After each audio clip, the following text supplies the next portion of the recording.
चलिए दोस्तों, आज हम इस वीडियो में सीखेंगे रेट और टाइम के प्रश्नों को सीआई में कैसे सॉल्व करते हैं। शुरू करने से पहले आपको थोड़ा सा बता देते हैं रेट और टाइम में हमारा कौन सा कॉन्सेप्ट लगेगा, थोड़ा समझ लीजिए। जैसे अगर हमने कहा मूलधन मान लीजिए 100 रुपया है, आपको समझाने के लिए बता रहे हैं। रेट अगर मान लेते हैं, क्वेश्चन तो वैसे भी शुरू कर देते हैं, लेकिन अगर आप थोड़ा बेसिक समझ के चलेंगे तो आपके लिए हमेशा याद रहेगा, ठीक है ना। मैथ हमेशा रटिए मत, समझी जाती है। रेट अगर मान लेते हैं 10% है, ठीक है ना। और अगर टाइम की बात करते हैं, मान लो n वर्ष चलता रहेगा, कोई दिक्कत नहीं है। अगर मान लेते हैं पहले साल अगर आप ब्याज निकालते हैं, सीआई की बात कर रहे हैं, 100 रुपए पे अगर निकालेंगे, मान लो ये 100 रुपए लिखा है ऐसे, इस पे निकालते थे 10%। अब एक साल के लिए आपका 110 होता है, इसके बाद 121 रुपए होता है। इसके पहले वाले वीडियो पे सबने बताया था। इसके बाद जब फिर निकालेंगे इसी का 10%, आपका 131.1 आया था, ठीक है ना। और ये इस तरीके से चलता रहेगा। आपको थोड़ा ध्यान देना है, ध्यान ये देना है कि 100 रुपया था, 110 आया, 121 आया, 131।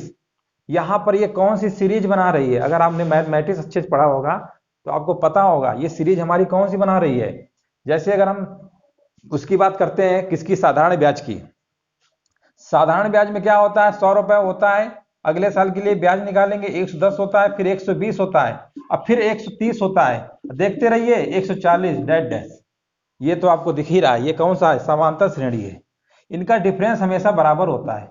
समांतर श्रेणी वो श्रेणी होती है जिनका डिफरेंस क्या होता है, समान होता है। इसको कह सकते हैं प्रथम पद। आपको सवाल नंबर सिस्टम में मिले होंगे एपी के। यहां पर ये जो सीआई होता है, ठीक है ना, इस पे जो ब्याज पे ब्याज हमारा ऐड होता है ना हर साल, ये हमेशा हमेशा क्या बनाता है, हमेशा जीपी बनाता है। गुणोत्तर श्रेणी क्या बनाता है, जीपी। बस यही कॉन्सेप्ट होता है, और इसी कॉन्सेप्ट से आपके सारे रेट वाले सवाल हो या टाइम वाले सवाल हो, सब इसी को फॉलो करेंगे। डायरेक्ट भी हम आपको रटा सकते थे, लेकिन हम रटाना नहीं चाहते। हम ये चाहते हैं कि आपके दिमाग में बिल्कुल वो सेट हो जाए हमेशा के लिए, ठीक है ना। बस ये, इससे कोई मतलब नहीं है, इसको छोड़िए। ये समांतर श्रेणी का था। अब देखो, इसमें आप एक चीज सिखा रहे हैं, हो सकता है बहुत सारे लोग जानते भी होंगे, ठीक है ना। हो सकता है कुछ लोग नहीं जानते होंगे। जो जानते हैं अच्छी बात है, जो नहीं जानते हैं पूरा अच्छे समझें। यहां पर देखिए, अगर देखो जीपी में होता क्या है, कॉमन रेशियो देखा जाता है। कॉमन रेशियो का मतलब आर देखा जाता है। आर कैसे निकालते हैं, इसमें इस वाले का नंबर का भाग करते हैं, तो भाग करके देखेंगे तो 110 बटा कितना आएगा, 100 आएगा, ठीक है। यहां से 0 0 कट गया, कितना हमारा आएगा, 11/10 आएगा, 11/10 आया। यही हमारा होता है कॉमन रेशियो, यही हमारा क्या होता है, कॉमन रेशियो। इसके बाद अब देखिए, इसका तो हो गया, ठीक है ना। अब हम क्या करेंगे, इसका फिर भाग देंगे, इसका इसमें भाग देंगे। तो यहां पर देखिए, ये पहला पद है, दूसरा है, ये तीसरा है। दूसरे में पहले का दिया है, तीसरे में दूसरे का भाग देंगे। इस चीज को भी याद रखिए। 121 में से 110 का भाग देंगे तो देखिए 11 ग्राम 121 होता है, 11 ग्राम 110 कितना आया, 11/10 कितना आया, 11/10। आप क्या देख रहे हैं, कॉमन रेशियो। यहां पर भी 11/10, यहां पर भी 11/10। आगे देखते हैं, इसके बाद इसका भाग देंगे। दशमलव देख के घबराइएगा मत, 131.1 लिखा हुआ है। चीज समझ लेंगे ना तो आपका टाइम और रेट वाले सवाल कभी जिंदगी में गलत नहीं होंगे। यहाँ पर देखिए 131.1 लिखा हुआ है, कोई प्रॉब्लम नहीं है, दशमलव हटा सकते हैं ना। चलो, इसके बटे में कितना है, 121, दशमलव हटाएंगे, 0 बढ़ाएंगे, इसको काटिए। किससे कट रहा है, 121 से कट रहा है। 121 से कम 121, 0, 121 से काटेंगे 121 आएगा, फिर कितना आएगा, फिर 121, यानी ये कितना आ गया, 11/10। आपने क्या देखा, आपने क्या देखा, जो भी हमारा सीआई होता है, कंपाउंड इंटरेस्ट होता है, उस पे हमेशा क्या लगती है, जीपी लगती है। ये चीजों को, छोटी छोटी चीजें आपको पता होना चाहिए। और यही देखिए 11/10, 11/10, और इस तरीके चलते चले जाएंगे। हमेशा रेशियो आपको 11/10 का ही मिलने वाला है, इसके अलावा कोई रेशियो नहीं मिलेगा। बस यही आपको समझा रहे थे। अब देखिए, ये तो समझ गए 11/10 का आया, इसको हटा देते हैं, फिर बताते हैं, अच्छे से और क्लियर होगा। आपको अंतर समझ में आ गया होगा 11/10। इसके बाद टाइम और रेट के सवाल मात्र सेकंडों में आप उड़ा देंगे। देखो,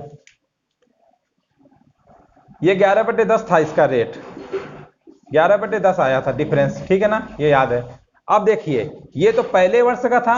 अगर मान लो दूसरे वर्ष के निकालते हैं, दूसरे वर्ष के लिए यहीं से निकालेंगे ना, 100 रुपए हमने जमा किया था स्टार्टिंग में, इसका निकालेंगे तो कितना आएगा, 121 बटे कितना आएगा, 100 आएगा कि नहीं आएगा, बताइए। बिल्कुल आएगा। इसके बाद अगर आप इसका स्क्वायर करेंगे, देखो स्क्वायर होता है कि नहीं होता 121 का, इसको हम ऐसे लिख सकते हैं 11/10 का होल स्क्वायर। ये आपका दूसरे साल के लिए हो गया, ठीक है। इसके बाद अगर हम निकालना चाहते हैं तीसरे वर्ष के लिए, तीसरे वर्ष के लिए निकालेंगे तो देखिए यहां पर कितना आएगा, इसको देखिए 131 लिखा हुआ है, 0.1 लिखा हुआ है, बट्टे में 100 आएगा, दशमलव हटाएंगे, जीरो बढ़ाएंगे, और यहाँ पर आपको पता है 133 आएगा, सॉरी यहाँ पर 133 लिख लीजिए, गलत हो गया, 133.1 हो जाता है, कोई दिक्कत नहीं। ये होता है 11 का क्यूब, किसका होता है 11 का, ये होता है 10 का क्यूब, बस हो गया। मतलब अगर तीसरे वर्ष में अगर हमसे समय पूछेगा, अच्छा ये बताओ ये क्या लिखा हुआ है 10 और ये 11 है क्या, इन्हीं को सिंप्लीफाई किया है ना, तो ये कह सकते हैं। अब देखो अगर यहां पर देखो ये 100 रुपया है, ये 121 क्या है, ये है क्या चीज, ये मूलधन है, ये क्या है अमाउंट है, ये मूलधन है, ये अमाउंट है, ठीक है, समझ लीजिए ये मूलधन है अमाउंट है, इसी का तो हमने स्क्वायर किया है, यानी समय हमारा 2 वर्ष आएगा। अगर स्क्वायर बनाएगा तो समय 2 वर्ष होगा, अगर क्यूब बनाएगा तो टाइम हमारा 3 वर्ष होगा। तो कुल मिला के जब भी टाइम वाले सवाल हमें निकालना होगा तो हमें किसको किसको ध्यान देना है, मूलधन को देखना है और अमाउंट यानी मिश्र धन को। हमें सिर्फ रेट से कोई लेना देना नहीं रहेगा, हमें सिर्फ जब भी समय वाले सवाल आएंगे तो उस पर फोकस करेंगे मूलधन पर, और किस पे फोकस करेंगे, मिश्र धन पे, ठीक है ना। तो मूलधन और मिश्र धन का जो रेशियो होगा, अगर मान लीजिए वो तो स्क्वायर तो बनाएगा, क्योंकि देखिए यहाँ पर स्क्वायर क्यूब इस तरीके से पावर हमारी बढ़ती चली जाती है, तो ये 100% सत्य है कि स्क्वायर बनाएगा या तो क्यूब बनाएगा या 4th power 5th power 6th power कुछ भी बनाएगा, बिल्कुल आप निश्चिंत रहिए। तो जब भी देखिए जब भी इस तरीके के सवाल हो, समय पूछे, आपको 2 ही चीजों पे फोकस करना होगा। कौन कौन सी चीजों पे, फिर से बता दे रहे हैं, मूलधन पे और मिश्र धन पे, और इनको काट पीट के देखिएगा, कहीं ना कहीं स्क्वायर बनाएगा या क्यूब, स्क्वायर बनाएगा हम बोल देंगे समय 2 वर्ष है, अगर क्यूब बनाता है तो बोल देंगे समय हमारा 3 वर्ष है। चलिए सवाल देखते हैं, तब अब चीज क्लियर होगा। और रेट की अगर हम बात करते हैं तो रेट वाला भी आपको बता दे रहे हैं, जैसे रेट निकालना है तो हम सीधे बोल देंगे 10 से 11 हो रहा है, कितना है 10, यानी 10% इसका रेट आ जाएगा, ठीक है ना। चलिए अभी पहले समय वाला देख लीजिए, समय वाला आप समझ गए होंगे। कुल मिला के हमें ये देखिए सारे मूलधन है, ये क्या है ब्याज है, मतलब ये अमाउंट है मिश्र धन, ठीक है ना, उसी को सिंप्लीफाई कर दिए, कोई दिक्कत नहीं, सभी जगह वही रहेगा, ठीक है ना। बस ये क्यूब बनाएगा, देखो क्यूब कर देंगे ना 1331 आ जाएगा, ये कितना आ जाएगा 1000। चलिए समझ गए होंगे। चलो अब आगे कराते हैं। अब क्वेश्चन में देखिएगा जब टाइम पूछेगा तो हमें वही करना है, ये तो स्क्वायर बनाएगा या तो क्यूब बनाएगा। ये चीज अगर आपके समझ में आ गया होगा तो आप सवाल सेकंडों में उड़ा देंगे।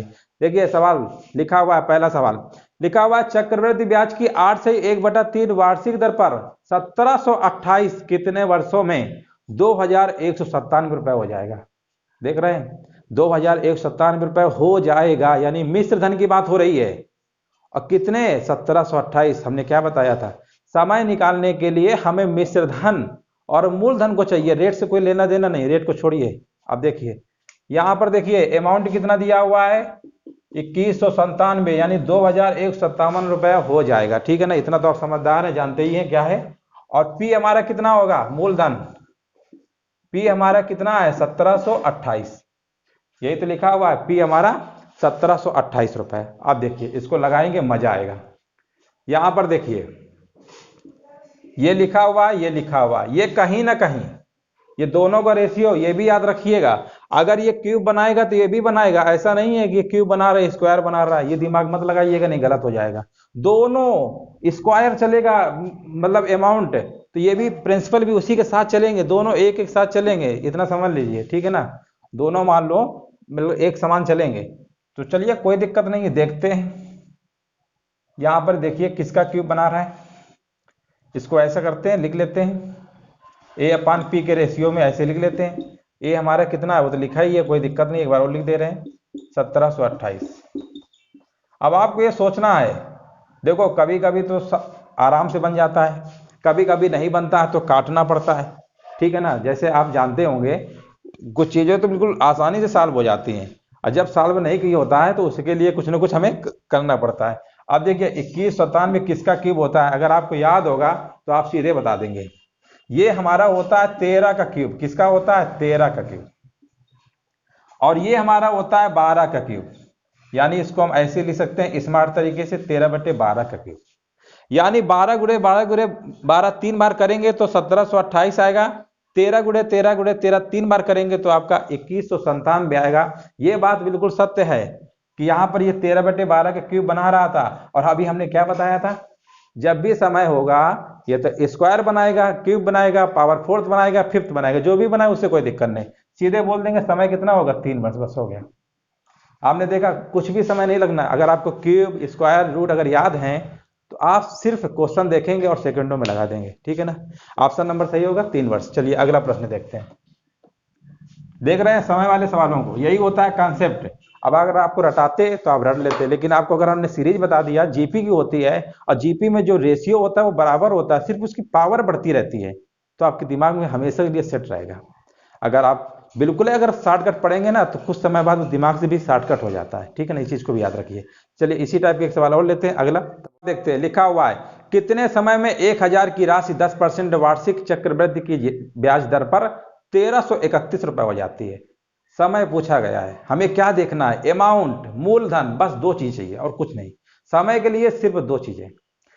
तो यहां पर देखिए अमाउंट और प्रिंसिपल का रेशियो लिख लीजिए। अमाउंट कितना है 1331 बोला है क्या, 1331, ठीक है ना। आगे देख लेते हैं, कितने समय में 1000 की राशि, 1000 की राशि कितने समय में 1331 हो जाएगी। स्क्वायर बनाएगा, क्यूब बनाएगा, आपको दिख रहा होगा ये क्यूब बना रहा है, इसका क्यूब है ये होता है 11 का क्यूब, ये होता है 10 का क्यूब, बस हो गया 11 का क्यूब। आंसर कितना आएगा, पावर जितनी होगी वही हमारा समय बताता है, समय 3 वर्ष, बस हो गया।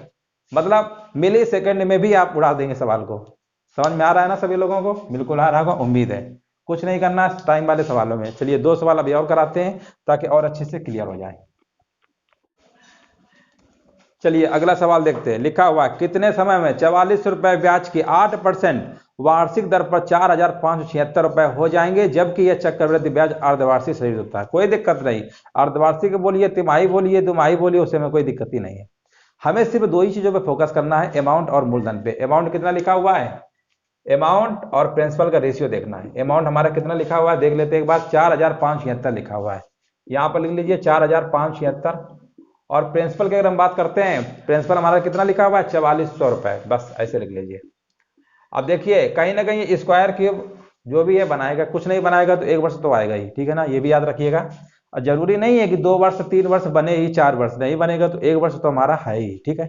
चलो इसको थोड़ा काट पीट के देखो, 11 से काटो, सिंपल है, 11 चौको 44, 0 और काटिए, कट रहा गया, 11 चौको 44 और एक आएगा 11 कम 11, 11 से 66, ठीक है ना। ये तो बना रहा है 20 का, लेकिन ये भाई नहीं बनाएगा। चलो आगे देखते हैं क्या करते हैं, और कोई तरीका है। इसको ऐसा करते हैं 5 से कर ले, 5 से काट जाएगा, कट ही नहीं रहा है, ठीक है ना। देख लो टाइम बनाएगा कि नहीं बनाएगा, 5 से वैसे बनाएगा ही नहीं, ये किसी का बनाएगा ही नहीं, ये भी याद रखिएगा, किसी का नहीं बनाएगा। और भी सिंप्लीफाई कर लो, उससे कोई दिक्कत नहीं, बस सांत्वना थोड़ा मिल जाएगी, लेकिन किसी का ये बनाएगा नहीं। चलो क्योंकि ऐसी शकल सूरत से देखने में लग रहा है बनाएगा ही नहीं, इसका मतलब ये निश्चित है 1 वर्ष इसका आंसर होगा, 1 वर्ष इसका आंसर होगा। लेकिन क्वेश्चन में बोल रहे थे अर्धवार्षिक होता है, कोई दिक्कत थोड़ा है, अर्धवार्षिक होता है 6 महीने बता देंगे। वैसे तो 1 वर्ष है ना, छमाही की बात पूछ रहा है तो छमाही पूछ रहा है तो 6 महीने कर देंगे बस। जैसे हम लोग रेट को आधा नहीं करते थे वैसे टाइम को कर देंगे, बस कोई दिक्कत नहीं है। रेट अगर आधा होगा तो टाइम दुगना होता है, टाइम अगर 1 आया तो रेट आधा रहा होगा ना, ठीक है, समझ रहे होंगे। तो बस इसको आधा कर देंगे, उससे कोई दिक्कत नहीं। तो वैसे भी इसको करने की जरूरत ही नहीं है, बस सीधे अगर काटोगे कोई दिक्कत नहीं है, काट लो, और काटना है तो काट लो, 4 से काट लो, 100 आएगा, 4 चौको 16, ठीक है ना, कुछ हासिल होने वाला नहीं है। 2 पंच 10, 2 2 नीचे, और काट लो, कुछ नहीं होने वाला इसका। अब ये देखो 6/25 आएगा ना, 6/25 का मतलब ये 1 बनाएगा, 1 वर्ष होना चाहिए था, लेकिन ये 6 माह में पूछना चाहते हैं, कोई दिक्कत थोड़ा है, 6 माह कर दो, 6 माह, बस हो गया। छमाही में कह रहे थे ना कि क्या लिखा हुआ चक्रवृद्धि अर्धवार्षिक होता है, अर्धवार्षिक बोला तो आधा कर देंगे, ठीक है ना, जितना बोलेगा उसी का आधा कर देंगे। समय हमारा वार्षिक था, आधा कर देंगे। चलिए ठीक है, समझ गए होंगे, 6 माह इसका आंसर होगा, ऑप्शन नंबर पहला ही हो जाएगा। चलिए इसी टाइप के एक सवाल और देखते हैं ताकि अच्छे से और क्लियर हो जाए टाइम वाले प्रश्नों। चलिए अगला प्रश्न देखते हैं, एक और है, एक नई योजना के तहत एक बैंक 30% वार्षिक ब्याज प्रदान करता है। सूरज इस नई योजना के तहत 10,000 रुपए जमा करता है और आगे लिखा हुआ है अवधि के अंत में 28,561 रुपए प्राप्त करता है। सूरज ने योजना कितने समय के लिए चुनी थी? ठीक है, कोई दिक्कत नहीं, टाइम पूछा गया है। अंत में 28,561 अमाउंट कितना दिया हुआ है? 28,561। हमें सिर्फ अमाउंट और प्रिंसिपल पे फोकस करना है, फिर बता रहे हैं वही चीजें, ठीक है ना। प्रिंसिपल कितना है? प्रिंसिपल हमारा दिया हुआ है 10,000 रुपए, ठीक है ना। 10,000 रुपए जमा करता है। रेट क्या है उससे कोई लेना देना नहीं, सिर्फ हमें प्रिंसिपल और अमाउंट से मतलब होता है। अब बच्चा बच्चा जानता है 10,000 किसका क्यूब बनाएगा? 10 की पावर 4 का। 10 की पावर 4 का तो बनाएगा ही। ये किसका बनाएगा? 28,561। अब आपको ये थोड़ा सा सोचना पड़ेगा, ठीक है ना। 28,561 किसका बनाएगा? देखो थोड़ा ये सोचोगे, ऐसे सोचा करो, पहले स्क्वायर आने चाहिए। 10 से ऊपर चलेंगे, 11 होता है, 11 का स्क्वायर 121 होता है। 121 गुणा करोगे, मान लो 120 गुणा 120 करोगे तो 144 आना चाहिए, तो 285 है। मतलब 11 तो बाहर हो गया। अगर हम 12 की बात करते हैं, 12 का स्क्वायर 144 होता है। 14 यानी 14 का स्क्वायर कितना होता है? 196। मतलब ये 200 के ऊपर चलना है। चलो ये भी बाहर हो गया। अब बात करते हैं 13 की। 13 का स्क्वायर होता है 169, यानी 170 गुणे 170 लगभग मान लेते हैं। 17 का स्क्वायर 289 होता है। बिल्कुल सही पहुंच रहे हैं, थोड़ा कम है ना, कोई दिक्कत नहीं। अब आंखें बंद करके बता देंगे 13 का ही पावर 4 बनाएगा, बस हो गया। दोनों तरफ पावर सेम है ना, इसको स्मार्ट तरीके लिख सकते हो, कोई दिक्कत नहीं है। 13/10 की पावर 4, बस हो गया। टाइम पूछा गया, टाइम बोल देंगे सीधे 4 वर्ष। मतलब वही जो अभी कॉन्सेप्ट बता रहे थे, जीपी का फॉर्म होता है, सीआई पे जो ब्याज हमारे चलते हैं उसी फॉर्म में हम इसको आंसर बता देंगे। सीधे आंसर आएगा 4 वर्ष।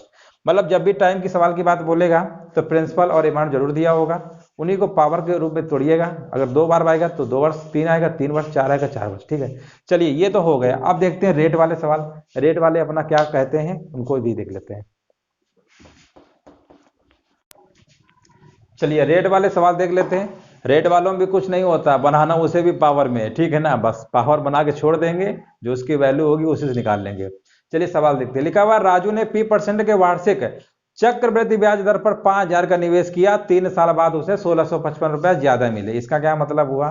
1,655 ज्यादा मिले, इसका मतलब सीधे अमाउंट नहीं बोल सकते हैं कि 6,655 मिला। चलो कोई बात नहीं। यहां पर देखिए प्रिंसिपल हमारा दिया हुआ है 5,000 रुपया, ठीक है ना। ये ब्याज दे रहे थे, सीआई दे रहे थे। कितना दे रहे थे? सीआई लिखा हुआ था 1,655। 1,655 दे रहे थे, कोई दिक्कत नहीं है। क्वेश्चन है, कुछ भी लिख सकते हैं, उनका इच्छा। अमाउंट निकालोगे, अमाउंट कैसे निकालो? इन दोनों को जोड़ देते हैं ना। प्रिंसिपल और सीआई तो अमाउंट होता है, जोड़ेंगे तो कितना आएगा? यही आएगा 6,000 कितना 655 और बटे प्रिंसिपल। प्रिंसिपल तो हमें पता ही है 5,000 है, 5,000 लिख लेंगे। देखिए अभी जब हम टाइम निकाल रहे थे तो क्या कर रहे थे? पावर बना रहे थे, क्यूब बना रहे थे, स्क्वायर बना रहे थे, घन बना रहे थे। इसमें भी बनाना है, बनाना इसमें भी है। बस बनाने के बाद जो इसकी वैल्यू इसके अंदर बचेगी ना, उसी से रेट निकाल लेंगे और कुछ नहीं करना है। देखो इसको काटो, 5 से काटो, ये कितना आएगा? 1,000। इसको काटो 5 से, 5 एकम 5, 5 त्रिका 15, 5 त्रिका 15, यानी 1331, 1,000। बच्चा बच्चा जानता है 1331 11 का क्यूब होता है, ये होता है 10 का क्यूब। सभी लोगों को याद हो गया होगा, बार बार तो पढ़ा ही रहे वही चीजें। 1331 11 का क्यूब होता है, ठीक है ना, 10 का क्यूब। अब देखो पावर अगर समय पूछता तो बोल देते 3 वर्ष। रेट पूछा तो कोई दिक्कत थोड़ा है। अब इसको छोड़ दो, ठीक है ना। अब इसका काम खत्म, पावर बना लिया, क्यूब बना लिया, छोड़ दो। अब ये देखो 10 से 11 हो रहा है, कितना बढ़ रहा है? 1 रुपया। 10 से 11 हुआ, 1 बढ़ा। कहां से बढ़ा? बेस 10 रहेगा और रेट पूछा है, 100 से मल्टीप्लाई कर दो परसेंटेज में, कितना आ जाएगा? 10%। 10 से 10 कट जाएगा ना, 10%, बस हो गया। देखिए रेट और टाइम में कोई ज्यादा इशू थोड़ा है ना, कोई ज्यादा प्रॉब्लम है, कोई बहुत कठिन हो, कोई बहुत बड़ा लग रहा हो कि तोप आ गया है कि कैसे करेंगे हैं। रेट टाइम इसीलिए आपको बताया है कि जो ब्याज होता है, ब्याज पे ब्याज, ब्याज पे ब्याज, कैसी सीरीज बना रही थी। पावर भी आप देख रहे थे, बेस भी वही सेम हो रहा था, पावर सिर्फ बढ़ रही थी। वही तो हमारा होता है जीपी। उसी फॉर्म अगर आपको पता चल गया तो आप कर लेंगे सीधे से, है ना। बिल्कुल, चलिए समझ गए होंगे। चलिए एक दो सवाल और कराते हैं ताकि और अच्छे से क्लियर हो जाए। वैसे भी क्वेश्चन में बोला था, क्या बोला था? 3 वर्ष, तो 3 वर्ष तो आएगा ये टाइम, ठीक है ना। जितने साल बोलेगा उतना तो आना ही है, ये तो निश्चित है, ये बात बिल्कुल सत्य है। चलिए एक सवाल और देखते हैं। लिखा हुआ है 305 रुपए का एक लोन चक्रवृद्धि ब्याज की एक निश्चित वार्षिक दर से 3 वर्ष के लिए लिया गया। आगे लिखा हुआ 3 वर्ष बाद कुल 670 रुपए अदा किए गए, चक्रवृद्धि ब्याज की दर बताइए। चलिए कुछ ज्यादा कठिन सवाल है क्या? नहीं है। चलिए कोई दिक्कत नहीं है। 670 रुपए अदा किए गए, 305 रुपए का लोन लिया, बहुत कम लिया, चलो कोई दिक्कत नहीं है। यहां पर देखिए अमाउंट और प्रिंसिपल की हम बात करते हैं। अमाउंट कितना लिखा हुआ है? 670 रुपया अदा किए, यानी अमाउंट 670 हो जाएगा। प्रिंसिपल हमारा 305 है, ठीक है ना। ये कहीं ना कहीं आपका ये क्यूब बनाना चाहिए। क्यूब मतलब है पावर 3, क्योंकि 3 साल बोल रखा है। अब तो कहोगे तो बना ही नहीं रहा है, काट के देख लो। 5 6 30, 5 1 कम 5, और ये काटोगे 5 1 कम 5, और आएगा कितना? 1 आएगा, ठीक है ना। 1 कितना आएगा? 17, यानी 5 3 का 15, दशमलव 5 चौका 20, दशमलव कहाँ लगा दे रहे हैं, ये आएगा, ठीक है ना। हाँ, गुड़ा उड़ा चेक कर लीजिएगा। अब इसके आगे क्या करोगे? कुछ होएगा नहीं। और सवाल में बोला 3 साल बाद, तो ये बात तो बिल्कुल सत्य है कि इसका क्यूब बनाना चाहिए। तो कभी कभी क्या होता है कि नहीं बनता है तो जबरदस्ती बनाना पड़ता है, ठीक है ना। जबरदस्ती कैसे बनाएंगे देख लो, वो भी सीख लो। जबरदस्ती कैसे बनाओगे? जबरदस्ती यही है, इसका इसमें भाग दे दो, 61 का भाग इसमें दे लो 134 में, ऐसे दे लो। भाग देने में थोड़ा दिक्कत है। कितनी बार जाएगा? 2 बार जा रहा है क्या? चलो कर लेते हैं 2 बार, कोई दिक्कत थोड़ा भाई। 4 में 2 गया 2, भाग चेक करते रहिएगा। भाग वैसे भी हमारे बहुत कमजोर है, दशमलव लगा लो, 0 बढ़ा लो। अब कितनी बार जाएगा? 2 बार में ज्यादा होगा, 1 बार जाएगा, यानी 61 लिख लेंगे। 10 में 1 गया 9, 11 में 6 गया 5, देखते रहिएगा सभी लोग, फिर 0 बढ़ा लो, कोई दिक्कत है नहीं। अब कितनी बार जाएगा? 6 9 में 54, 9 बार। चलो कोई दिक्कत नहीं है, 9 1 कम 9, 9 6 का 54, ठीक है ना। हाँ दिख रहा है, चलो 54 आएगा। 10 में 9 गया 1, 8 में 4 गया 4। अब क्या करें भैया? 1 और बढ़ा लो। अब कितनी बार जाएगा? 6 7 42, 6 बार। 6 कम 6, 6 6 36, फिर आएगा 4 4, फिर 6 बार। मतलब ये ऐसे चलता रहेगा, ऐसे चलता रहेगा। तो एक स्मार्ट तरीका तो आप जानते ही हैं, दशमलव के बाद जब नंबर 5 से रिपीट होता है तो इसको हम ऐसे लिख सकते हैं 2.197, ये लिख सकते हैं कि नहीं लिख सकते हैं? अब देखो हमने क्या बताया था, कुछ ना कुछ क्यूब बनाना चाहिए, बिल्कुल बनाएगा। ये आ गया। चाहो तो अगर ज्यादा सोच सकते हो, अभी तो बताया ही था, ये 13 का क्यूब होता है, दशमलव लगा है तो 1.3 का क्यूब हो जाएगा। अगर चाहते हो तो इसको अब बटे में लिख लो, कोई दिक्कत थोड़ा है। अब बटे में लिखोगे, दशमलव हटा के 3 0 बढ़ा लोगे ऐसे, ठीक है ना। ये होता है 13 का क्यूब। वैसे ही हम डायरेक्ट बता सकते थे, फिर भी हम आपको समझाने लिए बता रहे हैं। देखो है वही चीज, लेकिन इसका इन्होंने क्या किया, ये बड़ा नंबर है, इसको जब काटोगे पीटोगे तो फिर यही आएगा। तो कुल मिला के आपको छोटे नंबर से एक बड़े नंबर पे जंप करना था, ठीक है ना। क्योंकि बड़ा नंबर में जब पहुंचोगे तभी बनाएगा, और छोटे से बड़े में ऐसे ही पहुंच सकते थे, उससे कोई दिक्कत नहीं है, ठीक है। चलो 2.197 आ गया। अब इसका देखिए, इसका अगर हम निकालते हैं क्यूब तो आपका कितना आएगा? 1.3 आएगा, मतलब 3 आएगा 10, यानी कुल मिला के 1.3 13/10 आ जाएगा। कितना आ जाएगा? 13/10। और इसकी पावर में क्या लिख देंगे? 3। क्या लिख देंगे? 3। समझदार हैं, समझ रहे होंगे आप सभी लोग। 13/10 का क्यूब ही तो होगा। अब आप ये बताइए, हमने समय को तो बना लिया पावर में 3, अब कुछ नहीं करना। अब ये देखिए 10 वाली चीज 13 हो रही है ना, कितना बढ़ रही है? 3 3 बढ़ रही है। बेस में क्या रखेंगे? 10 × 100। रेट पूछा गया था क्या? हाँ रेट ही पूछा है, कोई दिक्कत नहीं है। इसका आपका आंसर आ जाएगा 30%, ठीक है ना। बिल्कुल सिंपल सवाल है, घबराइएगा मत। कभी कभी नहीं बनता है तो इस तरीके से भी करना पड़ता है, ठीक है ना। इस चीज को भी याद रखिएगा। तो इसका सही आंसर होगा 30% वार्षिक, ऑप्शन नंबर पहला हो जाएगा। चलिए अब थोड़े सवाल हम कर, 1 2 सवाल और हैं, वो थोड़ा दूसरे टाइप के होते हैं, वो भी बता देते हैं, नहीं बाद में आप यही कहेंगे सर उस टाइप के सवाल आपने बताए नहीं थे। चलिए, उसको एक तरीके से डीपी वाले सवाल कहते हैं। अब पूछेंगे डीपी क्या होता है, वैसे डीपी सभी लोग जानते ही होंगे, फिर भी चलो बता दे रहे डीपी वाले सवाल कैसे लगाते। लिखा हुआ है 25 रुपए पर किसी दर से 2 वर्षों के अंत में साधारण ब्याज और चक्रवृद्धि ब्याज में अंतर 16 रुपए का है, वार्षिक ब्याज की दर बताइए, ठीक है ना। अब देखिए यहां पर इन्होंने CI/SI का अंतर दे रखा हुआ है, और आपका मूलधन दे रखा हुआ है, ठीक है ना, और टाइम दे रखा हुआ है 2 वर्ष, और पूछ रहे हैं ब्याज की दर क्या होगी, ठीक है ना। देखिए ब्याज की दर, इसके पहले हमने एक फार्मूला बताया था 2 वर्षों के अंतर वाला, आपको याद होगा अगर इसके पहले वाला वीडियो देखा होगा। एक फार्मूला हमने आपको बताया था, जब प्रिंसिपल निकालना होता था तो क्या बताया था, d/r² इंटू 10 की पावर 100 स्क्वायर, कुछ इस तरीके से लिखा था, ठीक है ना। ये अब देखिए यही फार्मूला हम इसमें यूज करेंगे डीपी वाले सवालों में। डीपी क्या होता है, डिफरेंस दिया होगा, प्रिंसिपल दिया होगा और रेट पूछ रहा होगा, इस चीज को याद रखिएगा। तो वो कैसे होता है देख लो, इसी को सॉल्व करो, कोई नया फार्मूला नहीं है, ये मत सोचिएगा कि हर फार्मूला एक ही नया है, ठीक है ना। अब देखो इसको थोड़ा सा हम ऐसे लिखेंगे, आर बराबर क्या लिखेंगे, d/p, बस इसके अंदर एक रूट ऐसे लगा दीजिएगा, बस इतना कर लोगे। अब इसके बाद 100 से मल्टीप्लाई कर दीजिएगा, आपका रेट निकल आएगा। कब निकलेगा, जब डिफरेंस दिया होगा CI/SI का, प्रिंसिपल दिया होगा, तब आपका रेट निकल आएगा। बस आपको ये याद रखना है, ठीक है ना। इस वाले सवाल है। अब देखो यही सवाल में लिखा हुआ है 2500 रुपए लिखा हुआ है, अंतर दिखा हुआ है। तो देखिए अंतर हमारा कितना दिया हुआ है, 16 रुपया, तो रूट ऐसे लगा लो और 16 लिख लो। अब प्रिंसिपल कितना दिया है, 2500 इंटू 100, 100 बाहर रहेगा, इसके अंदर मत घुसोड़ देना रूट के अंदर। अब इसका रूट निकालोगे तो कितना आएगा, 16 का आएगा 4, अब 2500 का कितना आता है 50 इंटू 100, इतना तो कर ही लोगे। 50 दूनी 100 कितना आ गया, 8%। यानी इस प्रश्न का जो सही आंसर होगा 8% होगा, ऑप्शन नंबर दूसरा। समझ गए ना डीपी वाले सवाल कैसे लगाते हैं। अब दोबारा मत कहिएगा कि हमको नहीं आया समझ में, ठीक है ना, बहुत आसान होता है डीपी वाले सवाल। चलिए अगला सवाल देखते हैं, इसी टाइप के और भी सवाल हैं ताकि और अच्छे से कॉन्सेप्ट क्लियर हो जाए। चलिए अगले सवाल की तरफ पधारते हैं। लिखा हुआ, यदि 5000 रुपए का 2 वर्षों का चक्रवृद्धि ब्याज और साधारण ब्याज का अंतर 72 रुपया है तो दर प्रतिशत क्या होगी। अब देखिए सीधे इसको हम लगाएंगे डीपी वाले फार्मूले से, इसी को डीपी बोलते हैं, d/p और इंटू 100।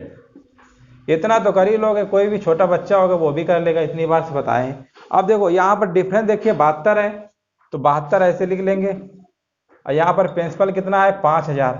अब आप कहेंगे कि सर जी ये तो 72 और 5000 तो किसी का स्क्वायर होता ही नहीं है, हमें भी पता है नहीं होता है, कोई नई बात नहीं है।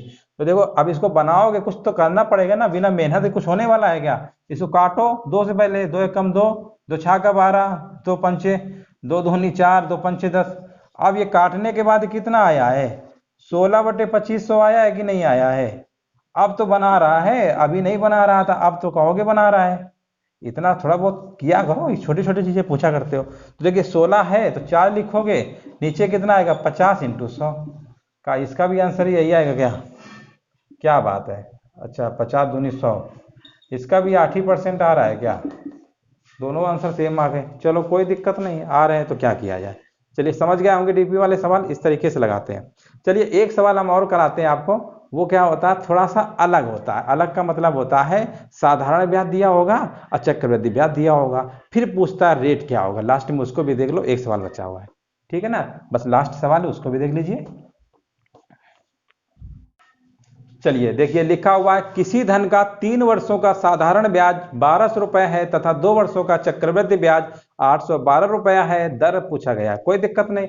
अब देखिए यहां पर क्या लिखा हुआ है, 3 वर्षों का लिख देते हैं थोड़ा सा।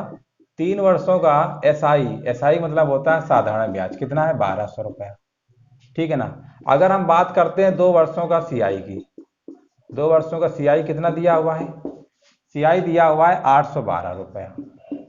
देखिए अगर आपको याद होगा, जो भी हमने इसके पहले वाले वीडियो पे पैटर्न से पढ़ाया था, एसआई मतलब सीआई निकालना, अगर वो पढ़े होगे तो तुरंत लगा दोगे, दिमाग लगाने की देखो जरूरत ही नहीं है। अब देखो ये 3 वर्षों का एसआई की बात कर रहे हैं, कोई दिक्कत नहीं है, कम से कम 3 वर्ष तक तो चलेगा ही, लेकिन हमें 2 वर्षों का सीआई से मतलब है। यहाँ पर 1200 रुपया है ना, इसका मतलब पहले साल का एसआई तो सेम ही रहेगा ब्याज में, 400 इसमें मिला होगा, 400 इसमें, यानी 1200 को 3 टुकड़े कर लेंगे। एसआई हर साल बराबर होता है, ये दिमाग में आप रख लीजिए, ठीक है ना। सीआई जरूरी नहीं, सीआई नहीं होता, एसआई होता है। 400 हो गया। अब देखिए अब ये कह रहे हैं 2 वर्षों का एसआई 812 है, 400 तो ये मिल ही रहा है, ठीक है ना, 400 ये हो गया, कुछ एक्स्ट्रा आया होगा यहाँ 12 रुपया, ठीक है ना। अगर हम आपसे कहें कि 2 वर्षों का सीआई बताइए, तो आप फटाक से बता देंगे कि 2 वर्षों का सर सीआई ये वाला होगा, 2 वर्षों का, इसका तो कोई जरूरत ही नहीं है, वो तो 1200 हमने आपको लिख दिया। 2 वर्षों का अगर हम बात करेंगे तो आप कहेंगे सर सीआई तो हमारा 400 और ये 1200 आया है, ठीक है ना, मतलब 12 यानी टोटल 812 हो गया। अगर हम बात करते हैं 2 साल की एसआई की, तो आप कहेंगे 800 रुपये हो गया, यही तो 12 रुपये आपका एक्स्ट्रा आ रहा है। ये 12 रुपये एक्स्ट्रा आ रहा है, कहाँ से आ रहा है? इस वाले से निकाले होगे ना, तभी तो आया होगा। बटे 400 कर लो, ऐसे तो निकाला जाता है रेट, इंटू 100, बस 100 4 और 4 3 का 12, यानी रेट कितना रहा होगा? 3%। कितना रहा होगा? 3%। अगर विश्वास अगर नहीं हो रहा है ना, तो इसी का 3% निकाल लो, 12 ही आएगा, चाहे देख लो। 400 का 3% निकालोगे तो कितना आएगा? 12 आया कि नहीं आया? ऐसे निकाला जाता है। जो इधर वैल्यू एक्स्ट्रा आती है ना ऊपर वाले के, उससे निकालते हैं 100 करके, ठीक है ना। तो इस टाइप के भी सवाल आ सकते हैं। अब इसमें दिमाग मत लगाइएगा, पढ़ लीजिएगा, आंखें बंद करके मत लगाइएगा कि 3 वर्षों का SI CI देखा और सीधे अंतर अंतर कुछ और कुछ करने लगे तो फिर गलत हो जाएगा, ठीक है ना। तो चलो ये भी टाइप का था। तो आज हमने दोस्तों क्या क्या सीखा? रेट वाले सवाल सीखा, ठीक है ना, कैसे निकालते हैं, टाइम कैसे निकालते हैं। इनमें कोई विशेष कोई खास टाइम नहीं होता है, बहुत ही आसान होते हैं। अभी हमारे किस्त वाले सवाल हैं, कुछ और थोड़ा लेवल उनके और हैं, वो अगले वीडियो पे कराएंगे। चलिए दोस्तों, अगर वीडियो अच्छा लगा हो तो सभी लोग लाइक शेयर भी कर दीजिए, और जो लोग पहली बार चैनल में आए हुए हैं वो प्लीज़ चैनल को सब्सक्राइब करके अपना सपोर्ट जरूर दें। वीडियो देखने के लिए धन्यवाद दोस्तों।